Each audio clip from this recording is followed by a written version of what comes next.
On s'intéresse à la bande dessinée. Chaque fois que Mathieu est avec nous, il y a des bons plans BD. En plus, on vous l'offre. Elle est à remporter. Vous pouvez envoyer Jouon par SMS au 6003.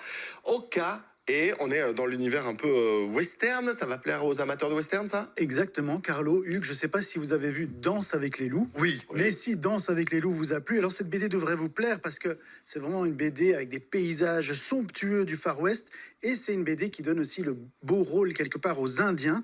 Alors au tout début de l'album, il y a un petit Indien qui s'appelle Georges, qui récite à haute voix des textes de la Bible devant un pasteur et l'une de ses amies.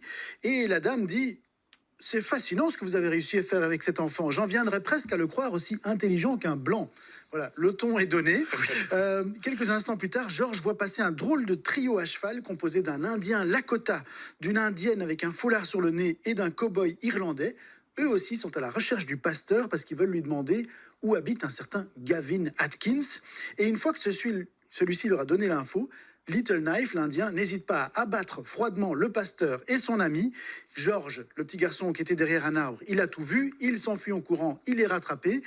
À un moment donné, l'Indien se dit: je vais aussi le tuer, mais décidément, finalement, il décide de l'emmener avec eux pour lui faire découvrir la vie en dehors de la réserve et pour le ramener à son statut d'Indien, quelque part. Et donc, il va partir avec le trio et va renouer avec ses racines indiennes, c'est ça? Tout à fait, c'est l'un des aspects les plus intéressants de cette BD. C'est à la fois une histoire de vengeance et une histoire d'assimilation culturelle, puisqu'au contact de Little Knife et No Moon, les deux Indiens Lakota, le petit Georges, qui s'est mué en parfait petit Américain depuis qu'il a été recueilli par le pasteur, eh ben, il va renouer avec ses racines et il va découvrir le mode de vie des Indiens Lakota.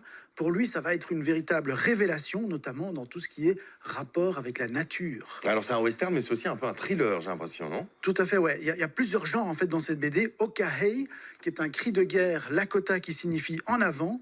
C'est un thriller haletant parce que les différents protagonistes du livre, donc Little Knife, No Moon, Sully et George, en fait, ils sont poursuivis par un chasseur de primes particulièrement violent et déterminant. Et de manière générale, on peut dire que sur tout leur parcours, ils ne font que rencontrer des personnes pas très bienveillantes. Et donc, on peut dire quand même que cette BD s'adresse davantage aux adultes qu'aux plus jeunes parce qu'il y a des scènes assez dures quand même dedans. Et vous parliez de Danse avec les loups, le film avec Kevin Costner, et je trouve qu'il y a vraiment un genre très cinématographique quand on regarde les plans. Clairement, c'est vraiment un album très cinématographique. Neyef, l'auteur de cette BD, il a travaillé plus de 2 ans sur cet album et ça se voit. Le résultat est bluffant parce que c'est un album grand format et grand spectacle parce que sur 224 pages, l'auteur prend son temps pour installer un décor qui est somptueux, des personnages attachants. Il y a beaucoup de scènes d'action, mais il y a aussi des séquences beaucoup plus contemplatives. On a des séquences qui bougent beaucoup. On a aussi des séquences très calmes. On a des séquences qui parlent beaucoup. Et on a d'autres séquences où on prend le temps d'admirer la nature. Contemplative. Exactement. Ouais. Et donc, il y a un petit côté Tarantino, en fait, dans cette BD. Chouette, donc, clairement, une grande influence cinématographique. Si vous deviez pointer une raison pour laquelle vous avez aimé cette BD, ce sera laquelle? Moi, je dirais surtout parce que c'est beau comme du cinémascope. Clairement, il y a une utilisation habile de la lumière, des couleurs. On a vraiment l'impression d'être dans les Rocheuses, avec des ciels tourmentés, des hautes herbes, des forêts, des ambiances nocturnes.